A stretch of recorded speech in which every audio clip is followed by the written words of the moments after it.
Hey YouTubers, welcome back to Donnyboy73, the small engine doctor. Today I'm going to be taking apart an engine from a lawn tractor. The engine is a Briggs Stratton flathead 12 horsepower and the connecting rod's broken.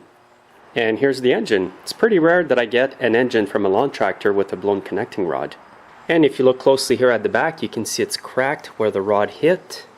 And if you move the engine, you can hear the parts move.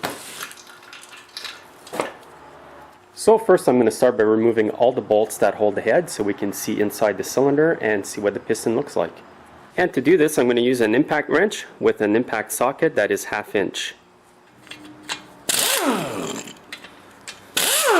Saves so much time using the impact wrench. The head's still good, so I'm going to keep that because it's got a good spark plug hole there. And the valves don't look too bad. There's a bit of carbon, but that's not a big deal. Obviously I cannot save the cylinder because it's part of the block and the block is cracked, but I assume that the piston here and the rings are probably still good.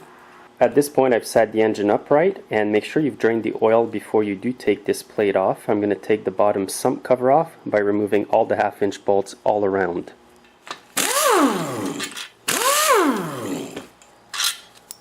Now once the bolts are off, just pull on the cover, see if it'll come off.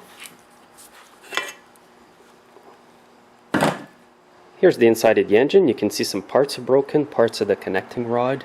The governor gear here looks like it's damaged as well. Wow, look at this. Big part of the crankshaft is broken right off. That's insane.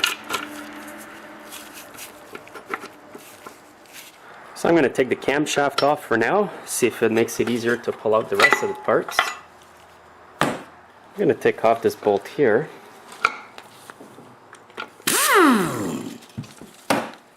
Now this part will come out in half. Here's the rest of the parts.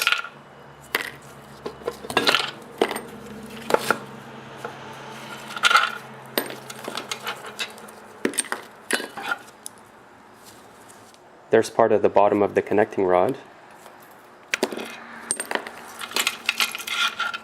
Now I'm going to take off the last bolt holding the connecting rod. And it's loose.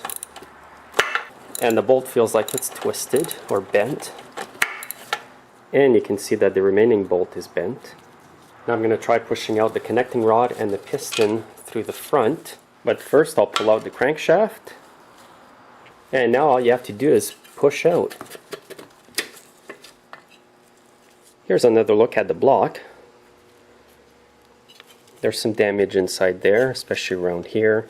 It's even got a crack up here where the valve lifters go in, so that's pretty bad. So what am I going to salvage out of this, you may wonder? I'm going to keep the piston and rings, I'm going to keep the head, I'm going to keep the governor arm and all the linkage assembly here, the camshaft, and all the bolts here. As you've seen before I started this video, there was a lot of parts off this engine already, so I've already salvaged those, like the carburetor, the muffler, and other parts like that. So I'm not quite sure what caused this problem. Your guess is as good as mine, but I figure it could have ran low on oil or somebody over-revved it. If you over-rev your engine without a load on it, you could blow it in this fashion. So this is the end of the line for this engine. Thanks for watching, and we'll see you next time.